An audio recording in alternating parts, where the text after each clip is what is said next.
Toda longa jornada tem um primeiro passo, e no tocante ao desenho, esse primeiro passo chama-se esboço. Sendo ainda mais específico, refiro-me ao esboço da cabeça. Apenas após o esboço da cabeça, passamos a estruturar outras partes do corpo, passamos a lançar mão da posição dos ombros, do quadril, dos membros superiores e inferiores. Uma vez devidamente posicionadas todas essas partes, aí sim passamos para a etapa da definição anatômica. Se você deseja compreender essas etapas e se aprofundar no conhecimento do desenho da figura humana, realize as práticas demonstradas neste vídeo do começo ao fim, e eu garanto que você estará assim aproximando-se do objetivo de refinar seu desenho do corpo humano. Daremos início, portanto, ao nosso esboço com um círculo. Abaixo do círculo vamos desenhar um trapézio. Alguns alunos me perguntam: professor, o rosto do ser humano se assemelha antes a uma elipse? Sim, vocês de forma simplificada poderiam ter dado início a esse esboço com uma elipse, uma forma oval. Porém, o uso do círculo e do trapézio eventualmente surge. Por quê? Porque isso estrutura muito melhor tanto o crânio quanto a mandíbula. A estruturação torna-se muito mais firme, tá? A sedimentação do crânio e da mandíbula tornam-se muito mais firmes, muito mais críveis com o uso do círculo e do trapézio. Mas se for o seu primeiríssimo esboço, ou seja, se você ainda tiver a intenção de refinar o trabalho, você pode dar início sim por uma elipse. A isso segue-se um arco que define o pescoço e o eixo da coluna. Outra questão é a seguinte: posso começar pela silhueta, pelos eixos, o que é o mais indicado?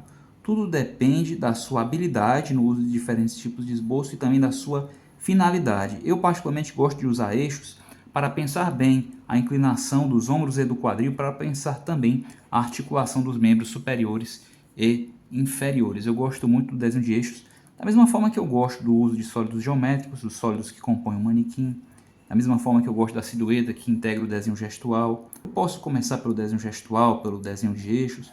Tudo depende da minha intencionalidade no momento. Você tem um tipo de esboço favorito? Aproveita para dizer logo aí. Eventualmente, cedo ou tarde, eu vou acabar combinando esses tipos de esboço. É próprio do meu processo de trabalho, mas não precisa ser o seu. Alguns artistas começam pelo manequim. Você poderia fazer isso. Você poderia começar pelo círculo, pelo trapézio, e aqui abaixo você já poderia colocar um cilindro, seguido de uma caixa, um retângulo para o peitoral. Você poderia dispensar os eixos se quisesse. Tudo depende da sua visão e da sua intencionalidade, claro, da sua habilidade para dominar diferentes tipos de esboço. Aqui nesse canal nós trabalhamos com pelo menos 3, que considero os 3 mais importantes. Os 3 já mencionados: desenho gestual, desenho de manequins e desenho apoiado em eixos, que compõe o famoso Zé do Palito. Vocês estão me acompanhando? Vocês estão me acompanhando manualmente? Olha só, após o círculo nós desenhamos o trapézio. Eu trabalhei aqui, puxei um arco para o pescoço, estabeleci um eixo para os ombros, e a partir do eixo dos ombros eu puxei imediatamente, eixos para o braço, né? Para os braços. Puxei também aqui, o famoso T, para estabelecer o peitoral.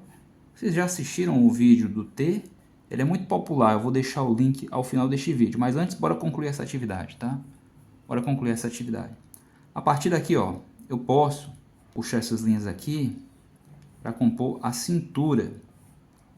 Você pode pensar na cintura como um tamborzinho aqui à parte, Esses 2 arcos aqui paralelos entre si, eles vão estar definindo a maior parte aqui do abdômen. Abaixo deles você pode colocar uma cuequinha, que vai servir para estabelecer o quadril. Você consegue desenhar uma cueca? Diagonal, 2 diagonais, outras 2 de inclinação oposta. Aqui nós desenhamos uma linhazinha, para a base da virilha, né? Você tanto pode começar o desenho dos membros inferiores com os eixos, da mesma forma que eu fiz com os braços, tá? Para pensar o escorço, para pensar a inclinação da perna, a angulação da perna. Tanto pode fazer isso, como você pode, se quiser, você já pode partir para o sólido geométrico. Vai depender da sua preferência, já disse, seu nível de habilidade. Vocês estão habituados a utilizar quais desses tipos de esboço?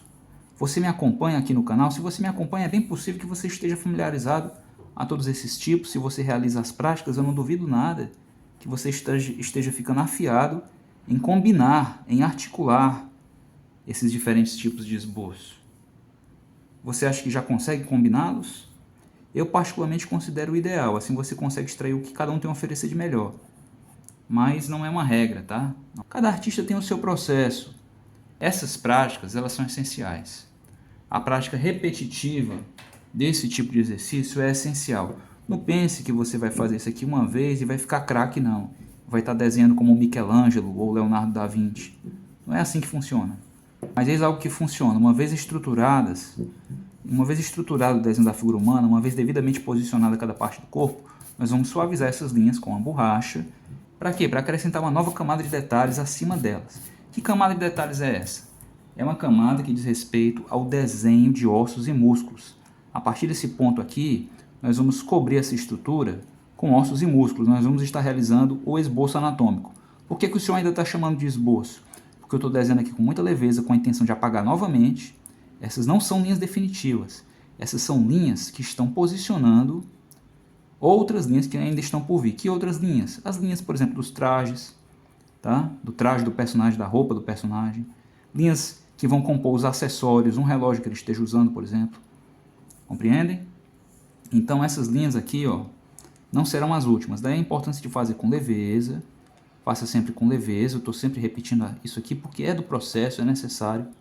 Faça com leveza para quê? Para poder apagar. Isso é normal no esboço, pessoal. A gente muda mesmo, a gente vai modificando, vai diminuindo, vai aumentando, vai tornando mais largo, vai tornando mais estreito. Vai amoldando o esboço à nossa intenção. Assista a outros de nossos vídeos para poder assimilar essas técnicas e refinar cada vez mais e mais o seu trabalho. Eu garanto que se você é do tipo que me acompanha aqui, está reproduzindo o exercício, está reproduzindo a atividade, pode ter certeza que aos poucos o seu desenho vai melhorar. Mas isso não basta, tá? Você precisa sim acrescer a isso outros processos, outros aprendizados, a fim de amadurecer como artista. Como por exemplo a cópia. Eu já abordei em alguns vídeos que a cópia é sim um processo interessante para a gente, desde que feita com uma devida consciência. Pessoal, eu vou ficando por aqui. Eu sugiro fortemente que você assista a outros vídeos, especialmente esse aqui. Se você ainda não conhece a técnica do T, conheça. Assista esse vídeo para levar o seu patamar de conhecimento da figura humana a um outro nível. Grato por ter me assistido até aqui. Eu aguardo em um de nossos próximos vídeos.